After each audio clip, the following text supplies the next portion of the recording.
Ladies and gentlemen, welcome back to another episode of Convos with Kruger. Today we're here with Aleisha Davis of Xaria Cosmetics, and I got it right that time. Woohoo! Let's move before I mess up again. How you doing? I'm good. How are you? I'm doing fine. Now this has been an interview that we've been trying to set up for a while. Yeah. It's been a minute, but we're finally here. So how you feeling about it? I'm pretty good. I'm pretty good. hmm What's been going on with you? Just been busy working my business and, dealing with life.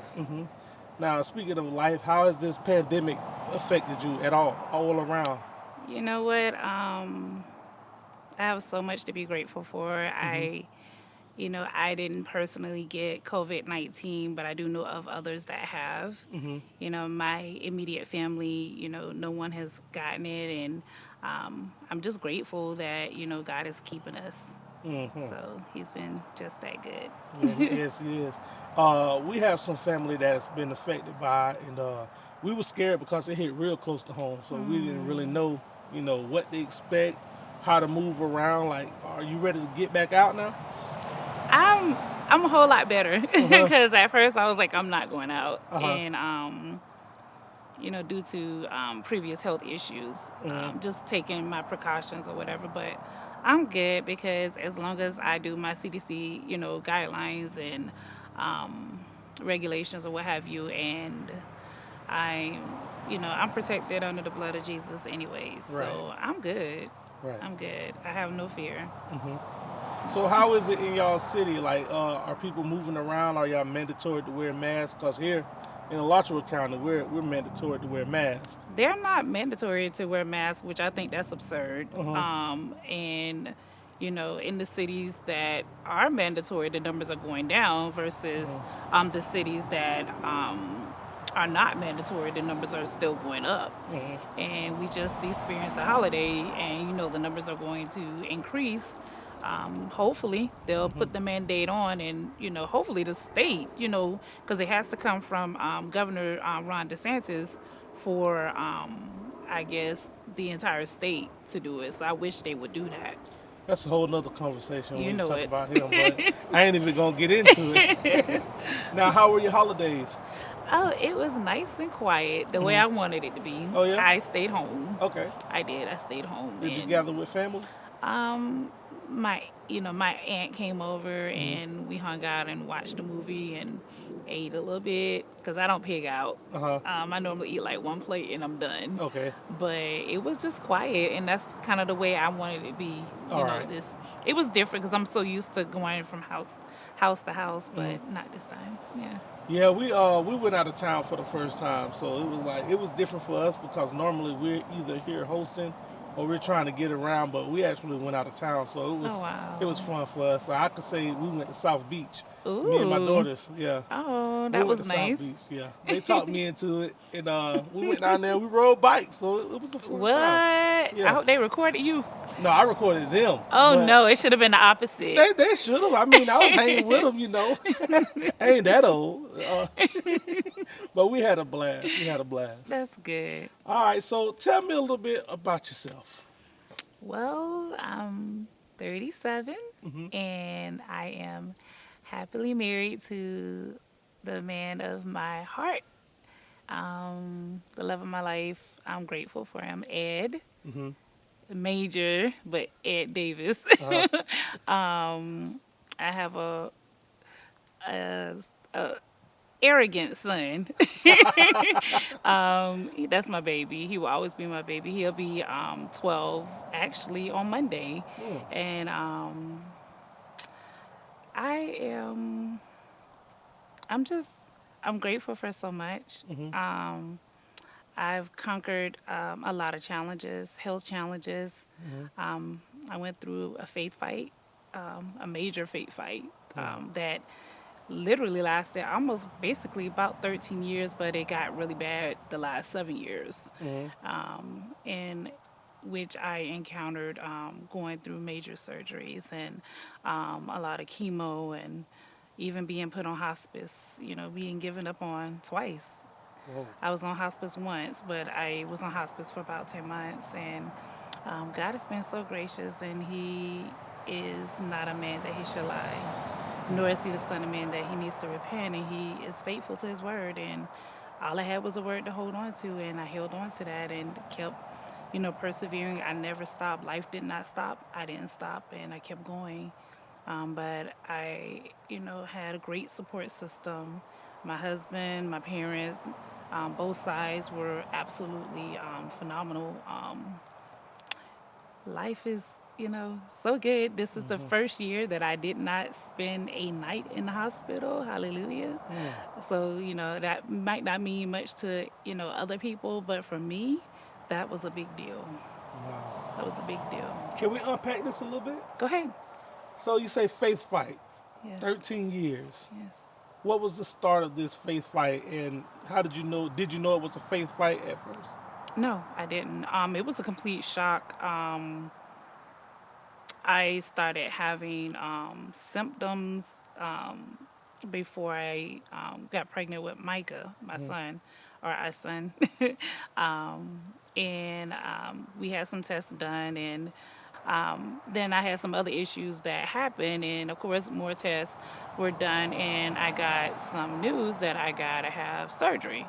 And I'm sitting here like, this is not happening to me, right? And so, long story long, I had the first of several surgeries. Am I allowed to elaborate? Yes. Okay, so on my mother's side of the family, they were diagnosed with colon cancer, FAP, which is familial adenomatous polyposis, which, if it's not dealt with, can turn into colon cancer. That ran on my mom's side of the family. I didn't know that until all of this transpired. So I had my colon taken out. I had a total colectomy. Actually, 10 years ago, in August made 10 years, and 3 months later, I had the reversal. So I winded up with not a colonoscopy, a colostomy bag, which I got reversed 3.5 months later.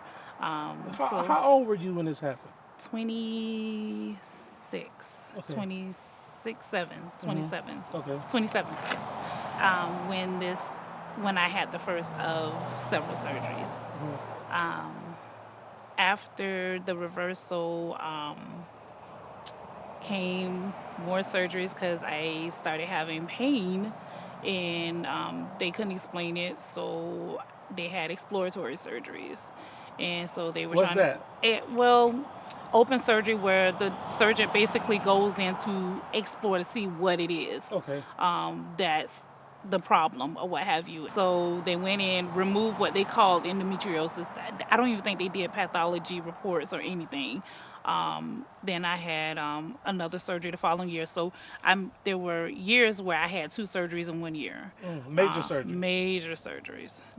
My smallest surgery was when I had my son by C-section. Wow. That, I tell people, was just a little cut, because to me, that's all it was. Well, at least not at the time. Right. But I had exploratory surgeries. Then when they removed the endometriosis and it came back 6 weeks later, I had, I think, another surgery, and the doctor, I don't want to mention names, she called me because she sent it off to pathology. She called me at 7 o'clock in the morning. And normally, doctors don't call you. They use their nurses or assistants or whatever. And so I picked up the phone and I'm like, Doc? She was like, yeah, I want to tell you that was not endometriosis. When I pulled it out, I knew it wasn't. I knew it was a tumor. Unfortunately, when it came back as a desmoid tumor. She was like, I am trying to find an oncologist that will handle that, because this is new. Nobody knows anything about desmoid tumors, yada, yada, yada. And it's 7 o'clock in the morning. So I'm like, okay.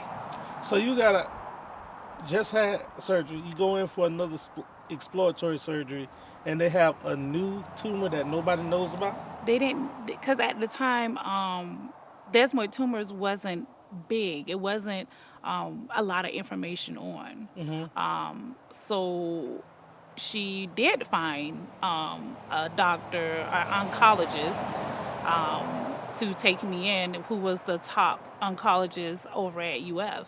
Mm-hmm. And, well, I call it Shan's. Mm-hmm. Um, so I wound up going to go see him, and he then diagnosed me with Gardner's syndrome after, a series of tests or what have you. He diagnosed me with the terminal disease of um, Gardner's syndrome 6 weeks before I was to be married. Mm. Yeah, Now, terminal means. you're gonna die. According to them, you're gonna die. Mm-hmm. There's no cure. Okay. But that's what they said. I've never, ever, ever said that I have Gardner syndrome. I always say that the doctors diagnosed me with it, and a wonderful lady that is very close to my heart, Bishop Benson's wife. I just call her First Lady Benton. She told me, she said, I don't claim anything that God did not give me. And so I've taken that with me, from that point on. Mm-hmm. So I've never claimed Gardner syndrome. I don't have Gardner syndrome as far as I am concerned because God did not give that to me, so I don't claim it. But Gardner syndrome is the combination of FAP, which is the familial adenomatous polyposis, and desmoid tumors. And according to my oncologist at the time, he stated that that was terminal. So at that point, he wanted to do chemo Mm-hmm. because chemo, he wanted to shrink the tumors because the tumors, desmoid tumors, aren't cancerous; they are benign. But because of where they are located in my system, because they're intertwined in my intestines, that makes it very dangerous. So, first you had your colon taken out, right? I've had my entire colon slash large intestines, yes. And your intestines are uh, they related to your colon some type of way, Right, and this tumor is in that. correct. It was two tumors. Mm. Right. There's actually one sitting in front of one of my kidneys. How's your mental state at this point? You know what? At the start of the um, the faith fight, when it became a faith fight for me, Hmm. was when I was diagnosed, I guess, with Gardner syndrome. Right. So when I was diagnosed with it, that's when for me it became a faith fight. But my mental state, I'm not gonna lie. At the start of it, I did initially cry, Hmm. but I pulled it together because I serve a God that can't fail, Hmm. and I had to hold on to His word. A lot of times with singers and worship leaders, we sing about what God can do and what God has done or what have you in other people's lives. But the test comes, and you got to hold strong to what you've been singing about. Mm. So it's at that point, it's put up or shut up. And for me, you know, I don't know, I just had to keep strong. I didn't know no other way. I had to stay strong. I had to believe that and know that God was going to bring me out regardless of what was going to take place. So we talking 6 weeks before marriage. How's your fiance taking in all of this news? You know what? He was my rock at the time anyways, but I tried to push him away. At the time of getting that news, I didn't want to start marriage off with this. Tried to push him away, but he wasn't having it, and he stayed. And he's he's he was he was there. Hmm. I don't know what he did in his private time, but when he was around me, he never let me see him sweat. He stayed strong for me. How So did that affect you? How did you react seeing that? Like, this man is here. How did you take that? I couldn't believe that he would stay. Hmm. I didn't want him to stay again because of how I am. But you know, it was the start of a major faith fight, a journey. It Hmm. was a journey, and I was like, okay, God, if this person is for me for real, he's gonna be there, and Hmm. he stood the test of time. Wow. So take me to the point where they figure out what to do with the tumors and chemo. Ooh, you know what? Honestly, they never ever figured it out. But Hmm. we did chemo, and it wasn't. We tried the pill form, Hmm. and I couldn't take it, so we went to the really invasive chemo, and that's basically what they call the red devil. Is it was two different ones, doxorubicin and dacarbazine. And if anyone know anything about chemo, for me that was the worst chemo you can possibly be on. Um, I had to be admitted in the hospital. I stayed almost a week for one treatment, and it was bags. It was I don't want to say a bolus of it, but it was like a big bag of the carbazine and a big bag of doxorubicin that had to be ran over a 24-hour period, 4 days. So all that chemo in me, and the first time that I got it, after I went home, so I was there from Monday to Friday, went home Saturday, and trying not to be so detailed, with that chemo, they try to boost your immune system with what they call the Neulasta shot. And that's supposed to boost it so that when you have that drop, it's not a major drop on your immune system where you're immunodepressant. But with me, I winded up getting, I think it was that Monday. I got the shot that Sunday or something like that. That Tuesday, I became feverish. And anyone that has been on chemo, one of the rules is if you have a temperature of 100.4, you are supposed to be in the emergency room immediately because that's a sign of infection or something is wrong. So I checked my temperature and I was 101.9. So I asked my husband to take me, so he wound up taking me there. And by the time I got to the emergency room, it was 102.7. And they, of course, I can't be with nobody. Everybody's gowned up. They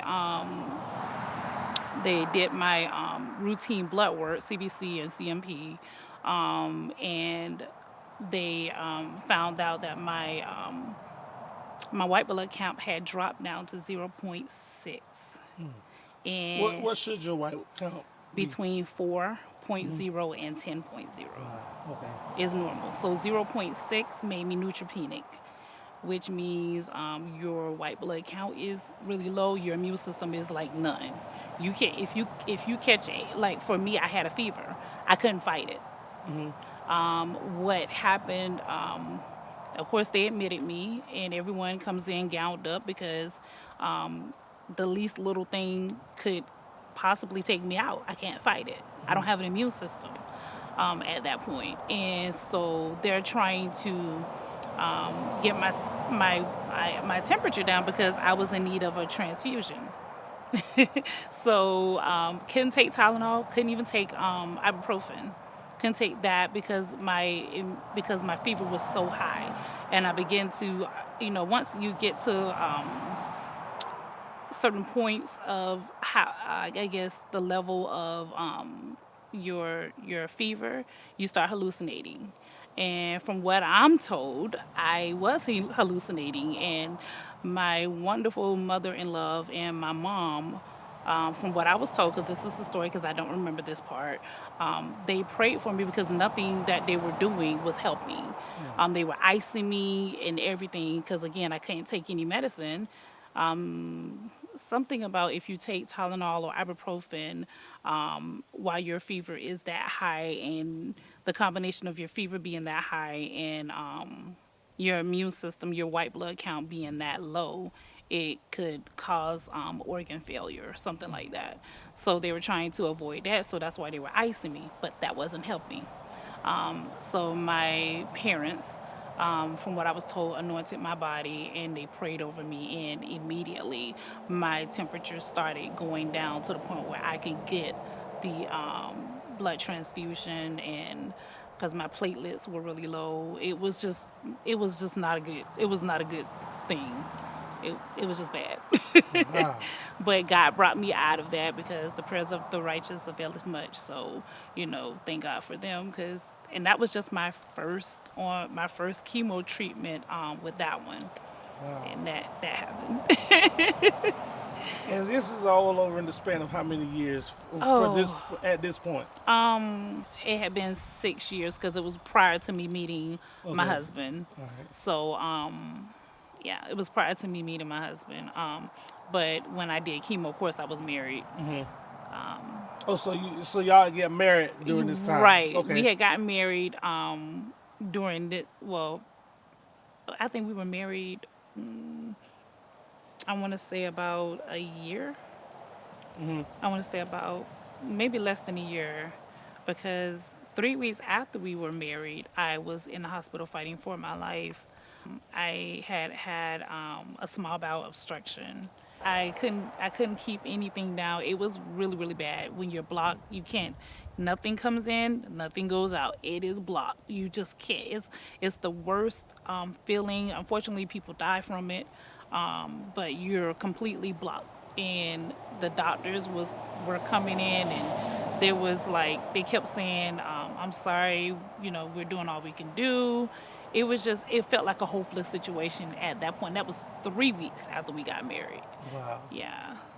But God did bring us out of that. And I mean, I spent 2.5 weeks in the hospital for that. Are you doing any questioning at this time?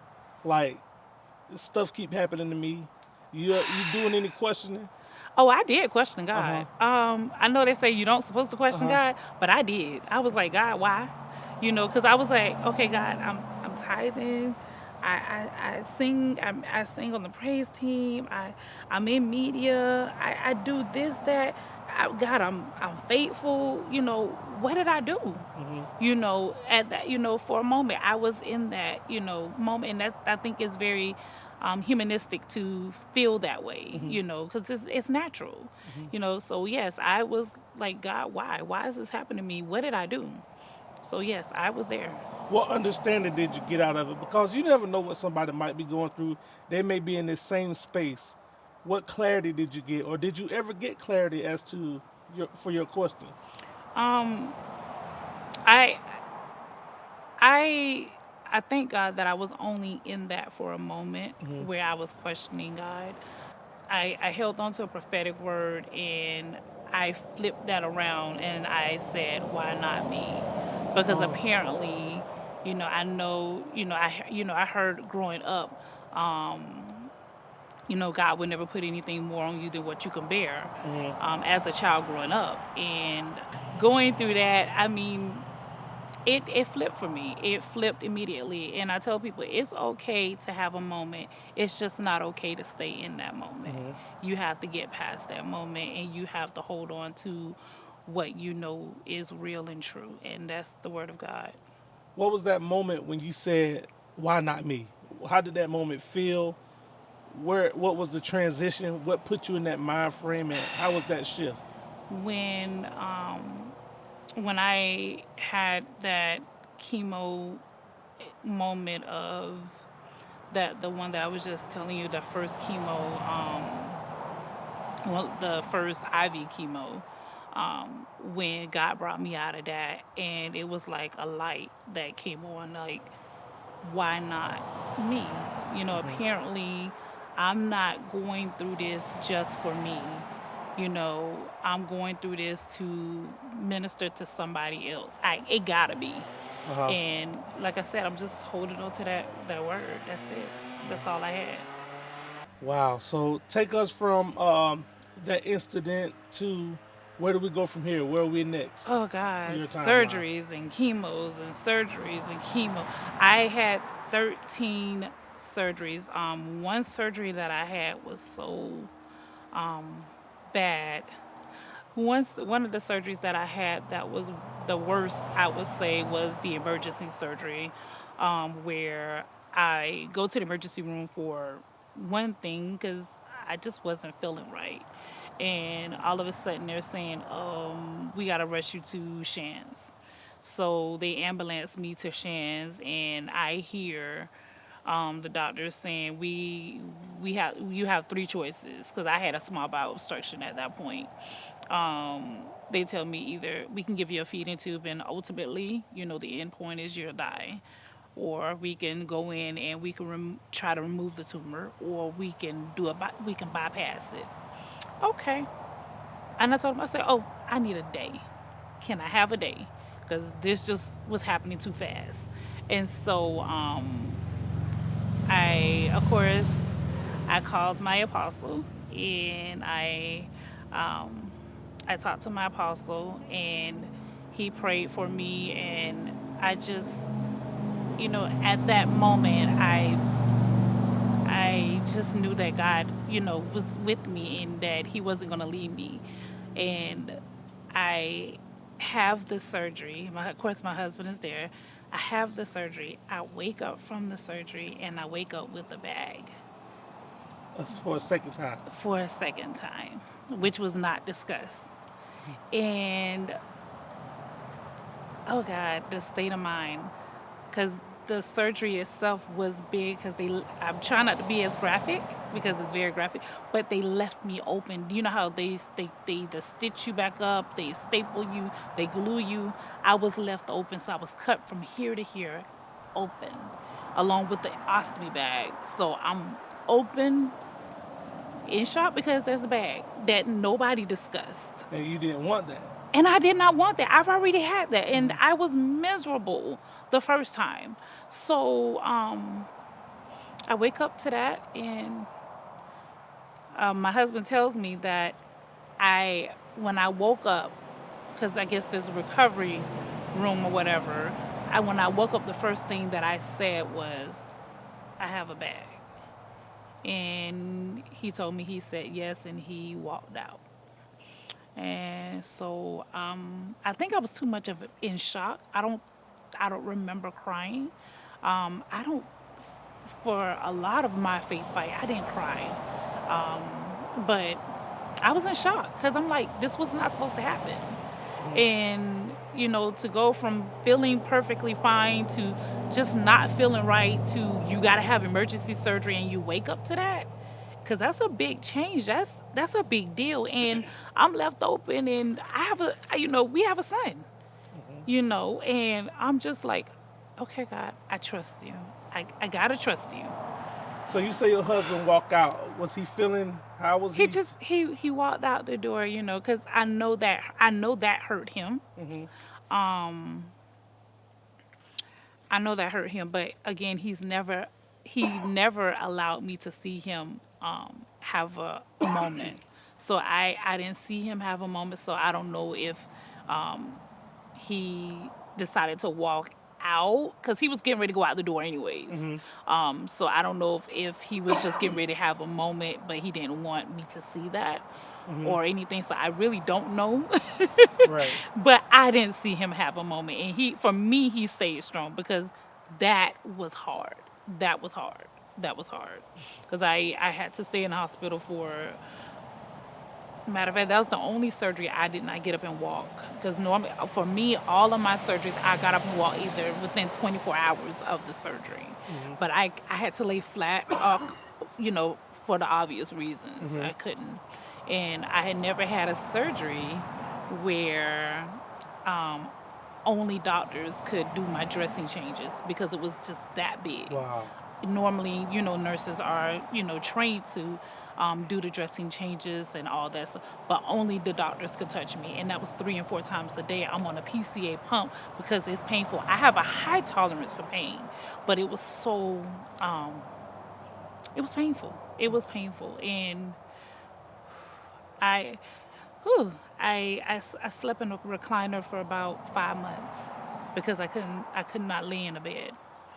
It was just It was a challenge. It really was. It was a challenge. It Wow. was. But God saw me through. He saw me through.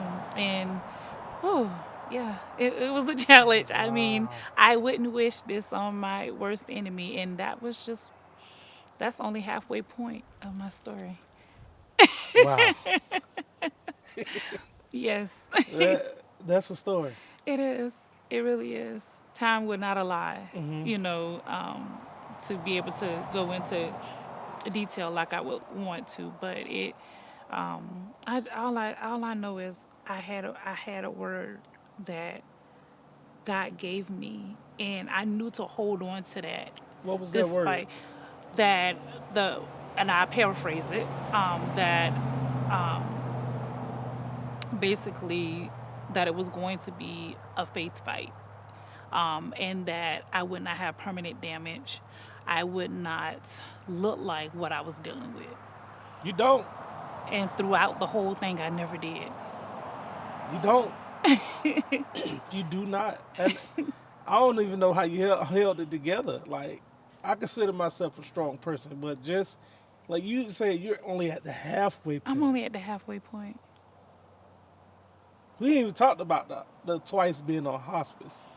I, I was on hospice one time, but What? both of my oncologists really gave up on me. One definitely gave up on me, and I mean when I say oncologists, the doctors at one hospital gave Hmm. up on me, and the other ones did too. Wow. So yes, we're only at the halfway point. Yes, yes, yeah. I know, right? Take a Wow. deep breath, Yeah. because I mean, just that when I think of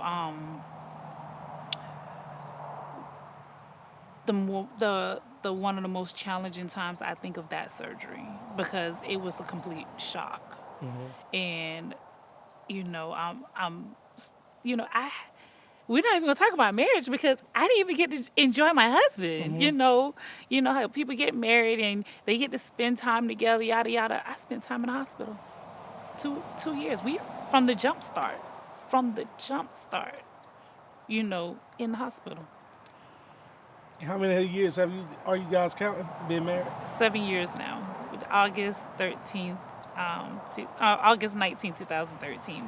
That's a test Oh because God, a lot yeah. of times some people are up and out, you know, or even before he knew that, you were facing complications before y'all got married. Some people are dip. Right. I Man. tried to kick him out Yeah. because I didn't want to pull him because I didn't want to feel like I was pulling him through this. Hmm. Because I'm like, you have options. You don't have to stay. You don't. I mean, oh, I really don't know what to even say. It's like you don't look like what you've been through. God is good. Yeah. God is so faithful. Yeah. You're a He's the testament to only that. sure thing. He's the only sure thing Hmm. we have. That's it. I could basically say I'm talking to a miracle. Yeah. That's a blessing in itself. I'm privileged. I'm Yes. honored. To God be the glory, Yeah. because I can't take no credit, and Wow.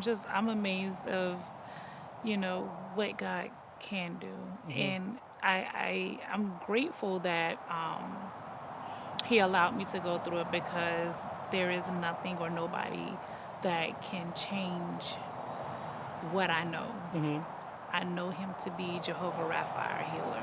Hmm. I know that, and I can encourage so many people in going through this faith fight. I didn't go through it, for, likes and, you know, uh, for social media. Although I posted um, about my faith journey while I was going through it, because the reason why I posted, I went public because I felt like the enemy went public, because when you go through Mm. chemo, you lose your hair. That's one of the things. And so because I lost my hair, I felt like that was something the enemy made public. Yeah. So I went public. Right. And I also wanted to encourage others while I was going through it. So You you know, throwing blows. oh yeah, Yeah. oh yeah, because I was like, come on. Yeah. Because after I got to a certain point, because I was like, God would keep me. I just knew God would keep me, even in, you know, fast forward, doing all my treatments, and the doctor said, after doing that set of treatments at the end, the doctor said, I'm sorry, there's nothing else I can do. That last appointment, my dad was with me, and he was like, I'm putting you on hospice. We literally go from that appointment. I was already going downstairs to medical records to transfer my records to Moffitt. And I got on the elevator. When I got off, hospice was on the phone with me. The next day, they were at my house. Wow. And so I didn't know that he had given me 6 months to live. Oh. Oh yeah, he had given me 6 months to live, and I remember the consultation, and of course they go through all of what hospice does, and what's going to take place, and the medication, and we're not even going to talk about it. I was on 26 different medications while on hospice. Um, so while they were wrapping up the consultation, the last thing they said was, "What do you want out of this?" I said, "Oh, what's going to happen is you both are going to come back and you're going to discharge me because I did not die." Mm. Long story short, they came back 10 months later. They discharged me because I didn't die. And the doctor was like, "I've been doing this for like 20 years and I can count on one hand how many people walk out of hospice." And she came out of her mouth and she was like, "You are a miracle. You are a miracle." And I believe that God allowed me to go through, up until that point. I believe that God allowed me to go through that to show just how good, how great He is and what He can do. And for me to be able to encourage, because even through all of that, I never stopped doing what I was doing. I still stayed faithful in my local church. I still, I'm still persevering, trying to push. I wanted to do more, and I was sick. I was sick. Um, I was sick. I mean, everything that the oncologist told me that I would have, I had all of that and some. Mm. And I still wanted to do more. Because when you love God the way you do, and you love God's people and you love kingdom, just because something happens even in your own physical body, it does not stop your spirit from wanting to do more. So I persevered. I kept going, and of course, I'm supposed to rest. I'm hard headed. But I just kept going. And long story short, unfortunately, I had both of my hips replaced because of being on that chemo. I was on steroids, so I didn't know all the technicalities of being on steroids and how that actually caused me to have avascular necrosis, which is the deteriorating of, I guess, the cartilage, the bone. But for me, the cartilage was still there, thank God. So I had both my hips replaced at a very young age. Yeah. Yeah. And was still on chemo. Oh, and I did chemo while I was on hospice. Yeah. So there's nothing that God can't do. The only thing I know He can't do is fail. He can't. He can't. He can't. He just can't. I mean, he I can't. agree.